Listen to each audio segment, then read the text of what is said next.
काफी लोग ये भी कह रहे जी कि वहां पे तो जो बसें खड़ी थी वो बाहर की बसें थी। यूपी नंबर भी कुछ बसें थी वहां पे।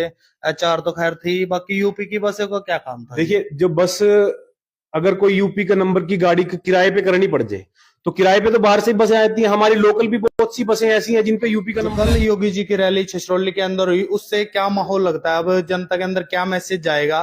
क्या इस बार भी चौधरी कंवरपाल जी शानदार जीत यहाँ पर हासिल करेंगे, या क्या कुछ होने वाला है? पंकज जी से थोड़ा सा बातचीत करना चाहेंगे। नमस्कार बाबू जी। नमस्कार भाई साहब। सर, क्या कहेंगे जो कल की रैली हुई है, इससे क्या माहौल बन चुका है अब?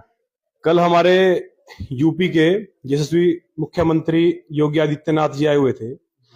छछरौली अनाज मंडी में प्रोग्राम था और बहुत ही भव्य प्रोग्राम हुआ। आपने अगर वहां की वीडियोस भी देखी हो या आप भी शायद वहां पे कल होंगे, तो इतनी बड़ी संख्या में आज तक यमुनानगर में इतनी बड़ी रैली किसी भी पार्टी की नहीं हुई। वैसे बीजेपी की भी इतनी बड़ी रैली नहीं हुई, सबसे बड़ी रैली ये हमारी थी। और इतनी, मतलब एक तो रैली हो गए, लोग आगे बैठ गए, इतना जुनून, इतना जोश लोगों के बीच में था उनको लेकर, इतनी लोकप्रिय वो नेता है। तो बहुत बढ़िया वो प्रोग्राम हुआ। और इस प्रोग्राम से मंत्री जी के बारे में लोगों के विचार जो बने, इतनी जनसंख्या देख के कि जितनी संख्या वहां पे रैली में आई हुई थी, लोग और भी जुड़ रहे हैं देख के भी पूरा माहौल मंत्री जी का। और एक तरफा जीत चौधरी कंवरपाल जी की हमारी विधानसभा में है। अच्छा, जैसे कुछ समय पहले आपने देखा होगा, जब तक कांग्रेस ने टिकट नहीं दिया था उस समय अकरम खान जी ने भी एक शानदार रैली करके दिखाई थी। जी। काफी बंदों ने उसमें कहा था कि इसमें इमरान मसूद, इकरा, सनिया, इमरान प्रतापगढ़ी के बंदे भी आए हुए थे, इसलिए ये भीड़ थी। जो आपकी रैली हुई, क्या इसमें भी कुछ बाहर के नेताओं से तो नहीं बोला गया कि भीड़ लेके आनी है आपने? जी नहीं, देखे, ये जो रैली थी, ये रैली थी हमारे जो घनश्याम दास जी थे यमुनानगर से, जो हमारा चुनाव लड़ रहे हैं, और बलवंत जी थे सढौरा से। वहां से कुछ संख्या में लोग थे, लेकिन अधिकतर लगभग 80% जो लोग थे, 80 से 85% लोग वो लोकल हमारे यहाँ के थे, क्योंकि इनको बड़ी सहूलियत थी। और हर गांव से, मैं अपने गांव से बता रहा हूं, मेरे गांव से 150 करीब लोग गए हुए थे। और हमने बोला कम लोगों का था, अब उनमें खुद ही इतना जुनून था हिंदुत्व को लेके, अपने सनातन धर्म को लेके, क्योंकि हमारी एक वो एक आइकन है हिंदुत्व के, एक आइकन है, एक आदर्श पुरुष है योगी आदित्यनाथ जी। तो इसलिए उनको, उनके विचार सुनने के लिए सभी लोग वहां पर गए थे। बिल्कुल ज्यादा, वो ज्यादा संख्या में 80 85% की संख्या में हमारे लोकल जगाधरी विधानसभा के लोग वहां पर। वैसे कंवरपाल जी ने अपने भाषण में कहा भी था कि जो इतनी भीड़ यहाँ पे आई, हम उसकी एडजस्टमेंट नहीं कर पाए, क्योंकि काफी लोग पोल जी पे जी चढ़े हुए थे, कोई एचएम पे खड़ा हाँ जी, था। हाँ जी। तो क्या इसकी व्यवस्था इससे कई गुना बड़ी होनी चाहिए थी? नहीं, देखिए, रैली का एक इतना बड़ा स्थान हमारे पास नहीं कहीं भी था जितना बड़ा हमारा। एक तो सीजन चला हुआ है, पर तब भी वहां पे काफी अरेंजमेंट काफी बढ़िया था। शेड से बाहर भी काफी चेयर्स थी, हजारों की संख्या में चेयर्स तो शेड से बाहर लगा रखी थी। काफी बड़ा अरेंजमेंट था, लेकिन जनसंख्या इतनी ज्यादा होगी वहां पर, इतना बड़ा समूह हो गया लोगों का, तो वो वहां पे एडजस्ट नहीं हो पाई। इसलिए मंत्री जी ने कहा कि भी ये कम पड़ गया। पूरी मंडी में लोग थे, पूरी मंडी में भरे हुए थे लोग। अच्छा, काफी लोग ये भी कह रहे जी कि वहां पे तो जो बसें खड़ी थी वो बाहर की बसें थी। यूपी नंबर भी कुछ बसें थी वहां पे।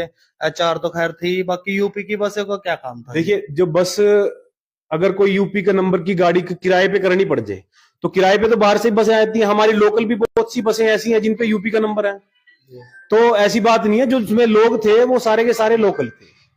जी, कई गाड़ियों के यहाँ पे भी जो टैक्सी स्टैंड पे गाड़ियां लगी होती हैं, यूपी के नंबर होते हैं। तो वो बात थी। नहीं तो यूपी से लोग आए हुए थे, ऐसा कुछ नहीं। तो जैसे आपने बसों के बारे में तो बता दिया, भीड़ भी काफी आई हुई थी। क्या लगता है अब जो लोग वहां पे आए हुए थे वो सभी वोट भी देंगे? तो आए क्यों हुए थे? जी। वो आए आज के टाइम में, वैसे किसी के पास टाइम नहीं है। जो बंदा किसी के समर्थन में अपने गांव से मोटरसाइकिल कार उठा के अपना टाइम दे के और छछरौली मंडी में पहुंच गया, तो वोट क्या देगा? वो तो स्पोर्ट भी पूरी करेगा खुल के। बिल्कुल जी, सारे वोट भी करेंगे। और अपने लोगों को भी, अब मान लो वहां पे जी 15 से 20 हजार के लगभग आदमी थे, तो हर बंदे की 5 5 6 6 वोट है घर में, अपने घर समेत मिला के। तो 70 75 हजार तो वहां पे वोट ही थी मंत्री जी की। तो इलेक्शन एक तरफा जीत रहे हैं, इसमें कोई दुराई नहीं है। वैसे इस बार क्या लगता है कि जो कंवरपाल जी का पिछले 2014 का रिकॉर्ड है 74,000 का, उस रिकॉर्ड को तोड़ देंगे बीजेपी इस बार? पिछली बार से ज्यादा मत प्रतिशत हमें मिलेंगे इस बार, क्योंकि कार्य है पिछले 5 साल में भी हुए हैं। और पिछला प्लान भी हमने काम के बेस पे जीता था, और इस प्लान में भी कार्य जितने ज्यादा हुए हैं उस हिसाब से ज्यादा वोट डलेंगे।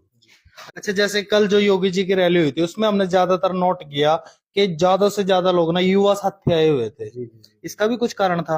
हाँ जी, युवाओं में भरपूर जोश है। जो इन्होंने बीजेपी सरकार ने ये बिना खर्ची पर्ची की जो नौकरी दे रहे हैं, तो युवाओं के लिए ही तो है। जो युवा पढ़ रहे हैं, पढ़ लिख के एग्जाम क्लियर कर रहे हैं, उनको नौकरी मिल रही है। कितने लाखों की संख्या में हमारे कौशल रोजगार में और इसमें सक्षम में लोग नौकरी लग रहे हैं, युवा युवा ही लग रहे हैं वो सारे। अच्छा, जैसे अब तक तो ये एक इलेक्शन शांत तरीके से चल रहा था, लेकिन जैसे ही कल चौधरी कंवरपाल जी ने योगी जी को बुलवाया, उसके बाद कांग्रेस के प्रत्याशी हैं जो हमारे अकरम खान जी, उन्होंने शैलजा को तो वो बुलाते थे, लेकिन इस बार हुड्डा साहब को भी बुला लिया। क्या कोई खतरा लग रहा है उन लोगों को इस बार? जी, वो जो उनकी गुटबाजी है ना, वो सोच रहे भाई इस चीज का हमें नुकसान होएगा, लेकिन नुकसान तो बस होएगा ही, उनको हारेंगे तो वही। अच्छा। हाँ, कंवरपाल जी जीतेंगे। और ये उनकी बोगलाट ही है भाई, उनको नेताओं को सारों को, क्योंकि उनमें गुटबाजी इतनी ज्यादा है भाई। शैलजा के जो कार्यकर्ते हैं, वो कार्यकर्ता हुड्डा के कार्यकर्ताओं को पसंद नहीं करते, और जो हुड्डा के कार्यकर्ता हैं उनको आगे नहीं बढ़ने देते। उनमें राजनीतिक द्वेष ज्यादा है। जैसे आपने कहा वो हारेंगे तो है, गुटबाजी उन लोगों के अंदर है, लेकिन आज तक वो एक मंच पे इकट्ठे भी नहीं हुए थे, लेकिन आज तो इकट्ठे हुए हैं ना। ये तो जी सब ड्रामे हैं उनके, इकट्ठा होने के ना होने के। एक ही पार्टी तो है जी, एक पार्टी की जितनी वोट है वही तो डलेंगी। अब ऐसा तो है नहीं भाई हुड्डा की अपनी 70,000 अलग वोट है और शैलजा की अपनी 70,000 अलग वोट है। वही 70,000 वोट है अपना। उनकी पिछली बार 50,000 वोट पड़ी थी। ऐसा उससे पहले जितने प्रत्याशी हैं, कांग्रेस की 10 से 12,000 के लगभग अपनी पेट वोट है। उसके बाद जो भी प्रत्याशी आता है उसकी अपनी वोट होती है। तो बीजेपी जीत में है, उनसे काफी ज्यादा वोटें बीजेपी के पास है। अच्छा, जिन लोगों को माइंड डाइवर्ट हो रहा है उन लोगों को कुछ सलाह भी देना चाहेंगे आप अपने चुनावी माहौल को देखते हुए? देखिए, जिनका माइंड डाइवर्ट हो रहा है, मैं उनको एक बात कहूंगा भाई, हमारे बीच में एक एमएलए नहीं है, ये बहुत बड़ा लीडर है हरियाणा सरकार में। इस बार भी हरियाणा सरकार में दूसरे नंबर के हमारे मंत्री जी हैं, मतलब सीएम साहब के बाद इतना बड़ा नेता हम खो दें अपनी पर्सनल रंजिश की वजह से, तो ये अच्छा नहीं होएगा जी। नेता बनाने के लिए बहुत टाइम लगता है। हमारे एरिया ने 2 बार जिता के मंत्री जी को इस लेवल पे पहुंचाया है, और उसी प्रकार हमें इतना बड़ा नेता रखना चाहिए, क्योंकि एमएलए के पास इतने फंड नहीं होते जितने एक मंत्री के पास होते हैं। तो इस बार भी आप उनको भारी मतों से जिताएं, और अपने एरिया की तरक्की इसी में होगी, एरिया की भलाई इसी में।